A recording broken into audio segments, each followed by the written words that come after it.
Gledam zdrave ljude u tramvaju, začuđeno bijesne jer imaju zadatke i obveze. Slušam bijes kolega s fakulteta jer moraju učiti. Sram neka vas bude. Ja svaki dan pijem 6 tableta da preživim dan, boli me i svejedno dolazim na fakultet s osmijehom, zahvalna što mogu. Moja bol je moja bol, moj izazov i nije razlog da mi se gleda kroz prste. Riječi su ovo Leonide Kifer. Leonida je studentica upravljanja odnosa s javnošću i osoba sa 60% tjelesnog oštećenja donjih ekstremiteta. U kratkom intervjuu razgovarala sam s ovom mladom ženom sa stavom o iskustvima rada i života u Hrvatskoj. Ne propusti. Draga Leonida, ti si već evo neko vrijeme u potrazi za poslom i stvarno otvoreno govoriš o tome koliko su poslodavci u teoriji otvoreni za zapošljavanje osoba sa invaliditetom, ali i kako u praksi to zapravo šteka. Ako zaposliš osobu s invaliditetom, kako će tebe sad neko tamo gledat?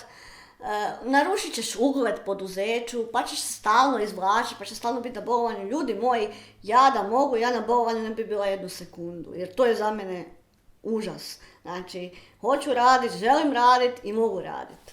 To te pitam. Kad bi imala moć u 15 sekundi da razbiješ jednu krivu percepciju koju poslodavci imaju o zapošljavanju osoba sa invaliditetom, koja bi to bila? Ja bi promijenila predrasudu da osobe s invaliditetom ništa ne mogu i da su namijenjene tome da budu kod kuće i čekaju neku pomoć ili nešto. A dajte ljudima da rade. Ako sam dobro shvatila, znači to je nekakva percepcija osoba sa invaliditetom kao bespomoćnih osoba. Znači, oni su ljudi koji nemaju, znači ne mogu raditi, za sve im treba nečija pomoć, spori su, ljeni, nikakvih radnih navika nemaju, a to se sve zapravo stječe iskustvom i uz podršku. Evo, radila si na više radnih pozicija. Koja je dominantna predrasuda radnih kolega o osobama sa invaliditetom? Da se nećeš prilagoditi njihovom znači, okruženju i njihovom svjetonazoru. Studirala si javnu upravu u Osijeku, a odnedavno si studentica i upravljanja odnosima s javnošću u Zagrebu. Čestitam! A kad bi se mogla vratiti u prošlost i ponovno izabrati fakultet, bi li izabrala isti? Javnu upravu više ne, ali sad Bernays svakako, definitivno. Što te privuklo? Što je tvoj motiv da upišeš jedan od? Pa eto, meni to bilo dvogodišnji san koji se neočekivano ispunio. A šta me privuklo su me, znači, moja želja, znači, za bavljenje komunikacijom i shvatila sam da smo mi zapravo jedina vrsta na cijeloj planeti koja može komunicirati. Veliki problemi u različitim organizacijama su interna komunikacija, ali i eksterna, plus međuljudski odnosi, a me to oboje zanima. Cijeli život se na neki način bavim time i na kraju falila su mi stručna znanja o tome i tu se vidim, pa čak bi rekla i u nekoj možda znanstvenoj karijeri. Wow, što je meni fenomenalno, pogotovo s aspekta znači, osoba s invaliditetom i radne okoline. Koje je bilo najneugodnije iskustvo koje si doživjela na radnom mjestu? Najneugodnije pa kad se kolegica izderala na mene zato što sam recimo donijela doznake zašto sam uopće došla u poduzeće. Evo. To mi je bilo to je nepovoljno iskustvo a onda sam shvatila da ja jednostavno loše na nju općenito reagiram i ne bih to više ponavljala. Niti bih više bila blizu takvoj osobi ako ne moram. Kao da na bolovanje ideš zato što ti se malo boluje. A ovako si iznimno pozitivna osoba, bar izvana kad se gleda i tvoji Facebook statusi, dosta si otvorena, pričaš o raznoraznim temama, baš se vidi kako osjećaš zahvalnost za sve te neke stvari, iskustva koje znamo onako baš često zdravo za gotovo uzimati. Pa me zanima koje je tvoje najpozitivnije radno iskustvo bilo? Najpozitivnije je definitivno kad sam bila voditeljica projekata u Humana Novoj Čakovcu.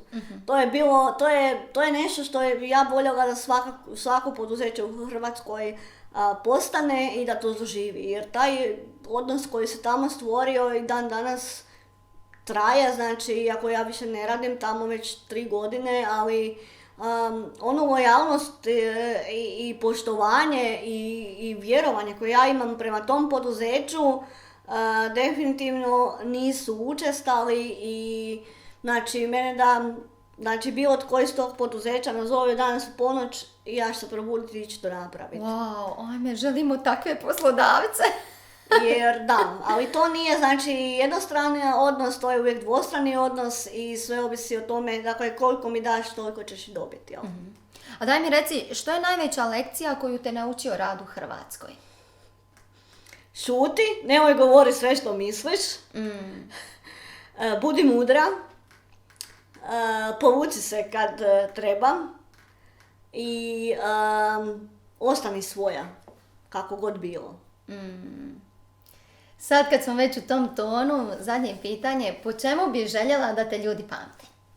Pa ja uvijek kažem da ja želim da me ljudi pamte po osmijehu, ali osim osmijeha, voljela bi da me ljudi recimo pamte po energiji koju sam im dala, po podršci koju pružam i po tome kome sam i kada pomogla, a kad recimo kamere nisu bile upaljene, odnosno bilo koja svjetla nekakve javnosti.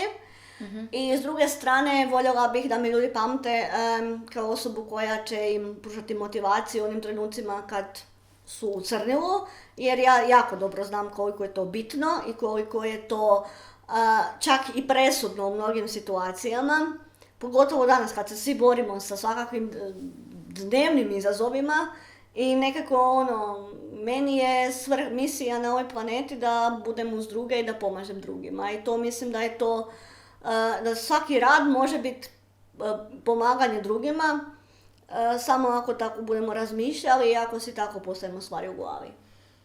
Ja mislim da nismo mogli bolje završiti ovo. Hvala ti puno od srca, baš mi je bilo ugodno s tobom razgovarati. I meni također. Bok! Znaš li da osobe s invaliditetom čine 12,4% ukupnog stanovništva Hrvatske i da to znači da je u našoj okolini svaki 8. stanovnik osoba s invaliditetom? Posla ima, radnika treba, a potencijal osoba sa invaliditetom u Hrvatskoj gotovo je neotkriven. Ako i ti duboko vjeruješ da svaki čovjek ima neupitno pravo na rad i dostojanstven život, baci mi ovaj emoji u komentar.